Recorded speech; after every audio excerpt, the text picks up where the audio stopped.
जय श्री कृष्ण मेरे भाइयों। द इंस्पायर गुरुकुल की इस डिस्कशन सीरीज में आप लोगों का स्वागत है।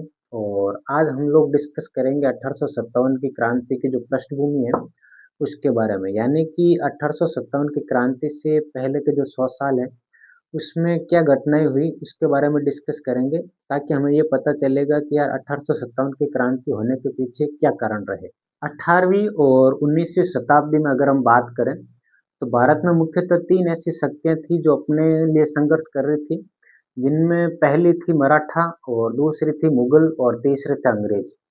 मुगलों की अगर हम बात करें तो 1760 में औरंगजेब की मृत्यु होती है, और औरंगजेब की मृत्यु के बाद फर्रुखशियर, मोहम्मद शाह रंगीला, शाह आलम द्वितीय और बहादुर शाह जफर जैसे नेता हुए।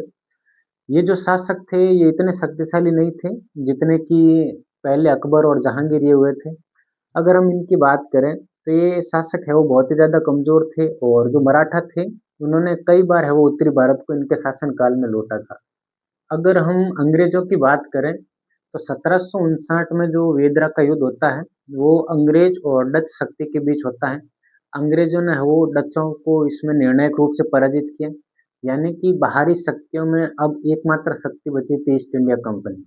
और ईस्ट इंडिया कंपनी के द्वारा उसके बाद है वो बक्सर का युद्ध लड़ा जाता है। और बक्सर के युद्ध के बाद जो इलाहाबाद की संधि होती है, यानी कि यह अप्रत्यक्ष रूप से है वो दिल्ली की जो कमजोर सत्ता थी इसको प्रकट करती है। यानी कि इलाहाबाद की जो संधि हुई इसमें दीवानी और फौजदारी ये जो दोनों ही मामले थे, इन पर है वो ईस्ट इंडिया कंपनी का अधिकार हो चुका था। और जब ईस्ट इंडिया कंपनी का इन पर अधिकार हुआ तो जो उत्तरी भारत का जो संपूर्ण शासन है वो ईस्ट इंडिया कंपनी के हाथों में आ गया था। इसके अलावा दक्षिण भारत में जो तीसरी शक्ति थी वो थी मराठा। और आपने ये भी पढ़ा होगा कि शाहू के काल में बालाजी विश्वनाथ और बाजीराव प्रथम, इन दोनों पेशवाओं ने वो उत्तरी भारत को कई बार लूटा था।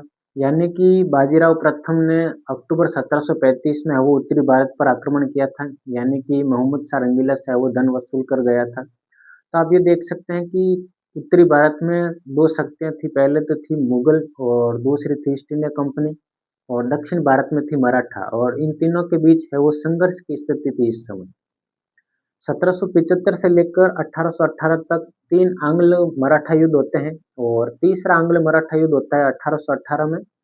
इसमें है वो मराठों की निर्णायक रूप से पराजित होती है। और इस समय जो गवर्नर जनरल था वो था लॉर्ड हेस्टिंग।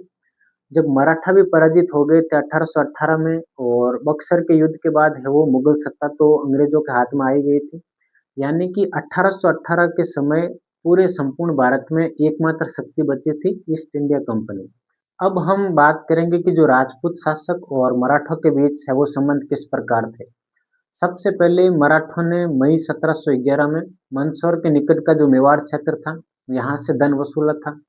जब ये घटना हुई तो उदयपुर के शासक संग्राम सिंह और जयपुर के शासक सवाई जय सिंह ने मुगल शासक या मुगल बादशाह थे मोहम्मद शाह रंगीला, उनसे आग्रह किया कि मराठों के विरुद्ध एक बड़ी कार्रवाई की जाए, क्योंकि ये जो राजपूत शासक थे ये मुगलों के करदाता थे, और राजपूत शासकों की जो सुरक्षा की जिम्मेदारी है वो मुगल सत्ता पर थी। लेकिन मोहम्मद शाह रंगीला ने इस तरफ कोई ध्यान नहीं दिया। इसके बाद राजस्थान के जो दो राज्य थे इनके बीच एक घटना होती है, यानी कि सवाई जय सिंह ने बूंदी के शासक बुद्ध सिंह को हटाकर दलेल सिंह को है वो गद्दी पर बिठा दिया था। तब बुद्ध सिंह है वो मराठों की सहायता मांगने के लिए जाता है, और बुद्ध सिंह ने मराठों की सहायता लेकर वापस दलेल सिंह को गद्दी से हटा दिया था। इस घटना के बाद है वो मराठों का हस्तक्षेप राजस्थान में बहुत ज्यादा बढ़ा था। यानी कि जो बूंदी का उत्तराधिकार संघर्ष था इसने है वो मराठों को अप्रत्यक्ष रूप से आमंत्रित किया था राजस्थान के शासकों के बीच हस्तक्षेप करने के लिए। जब ये घटना हुई तो राजस्थान के शासकों ने ये डिसीजन लिया कि हम सब मिलकर है वो मराठों के विरुद्ध एक बड़ी कार्रवाई करते हैं। यानी कि 17 जुलाई 1734 को एक हुडा सम्मेलन होता है, और इस सम्मेलन में है वो राजस्थान के जितने भी शासक थे उन्होंने ये डिसीजन लिया कि वर्षा ऋतु के बाद है वो मराठों के विरुद्ध एक कार्रवाई की जाएगी। लेकिन ये जो सम्मेलन है वो पूर्णतः असफल रहा, और ऐसी कोई भी कार्रवाई है वो मराठों के विरुद्ध हुई नहीं थी। इसके बाद शाहू ने राजस्थान के राज्यों से चौथ और सरदेशमुखी वसूल करने का आदेश है वो बाजीराव प्रथम को दिया। और अक्टूबर 1735 में वो बाजीराव है वो उत्तर भारत की यात्रा पर आता है, और इस समय जयपुर और उदयपुर के जो शासक थे उनसे वो चौथ से संबंधित है वो समझौता करता है। यानी कि उदयपुर के शासक जगत सिंह द्वितीय थे और जयपुर का शासक था सवाई जय सिंह। इन दोनों से मिलकर है वो चौथ और सरदेशमुख से रिलेटेड है वो समझौता करते हैं बाजीराव प्रथम, और फिर है वो पुनः वह चले जाता है। इसी समय सवाई जयसिंह ने मुगलों और मराठों के बीच है वो एक समझौता करवाने का प्रयास किया, लेकिन ऐसा कोई समझौता इन दोनों सत्ता के बीच हुआ नहीं था। इसके बाद ये हुआ कि जो राजस्थान के शासक थे वो मुगलों के साथ साथ मराठों के भी करदाता हो गए। यानी कि अब राजस्थान के जो राजपूत शासक हैं ये एक ही समय में दो शक्तियों को कर देते थे, यानी कि मुगलों को भी कर दिया जाता था और मराठे है वो इनसे चौथ और सरदेशमुख की वसूलते थे। इसके बाद ये होता है कि जयपुर के शासक थे जो प्रताप सिंह और मारवाड़ के शासक थे विजय सिंह। इन दोनों ने मिलकर है वो मराठों को खदेड़ने का प्रयास किया और आपने ये देखा होगा कि जुलाई 1787 में तुंगा गांव का युद्ध होता है, जिसमें है वो इन दोनों ने व्यक्तियों ने मिलकर महादजी सिंधिया को हराया था, यानी कि मराठा के विरुद्ध है वो एक बड़ी कार्रवाई की थी।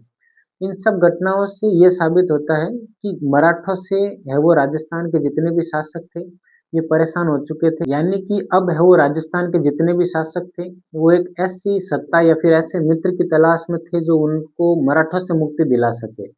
और इस समय है वो भारत में एक ही सत्ता थी, वो थी ईस्ट इंडिया कंपनी। आपने देखा होगा कि 1811 में सेटन की जगह है वो चार्ल्स मैटकॉफ दिल्ली का रेजिडेंट बनता है और चार्ल्स मैटकॉफ ने वो गवर्नर जनरल लॉर्ड मिंटो को ये सलाह दी कि मराठों और पिंडारियों के दमन के लिए है वो राजपूत के जितने भी शासक हैं इनका एक संघ बनाया जाए और इनकी सहायता ली जाए और मराठों को है वो दमन किया जाए। तो इसके बाद है वो तीसरा आंग्ल मराठा युद्ध हुआ था और 1817-18 में जो तीसरा आंग्ल मराठा युद्ध हुआ उसमें मराठा है वो बुरी तरह से पराजित हुए और एकमात्र शक्ति बची थी वो थी ईस्ट इंडिया कंपनी।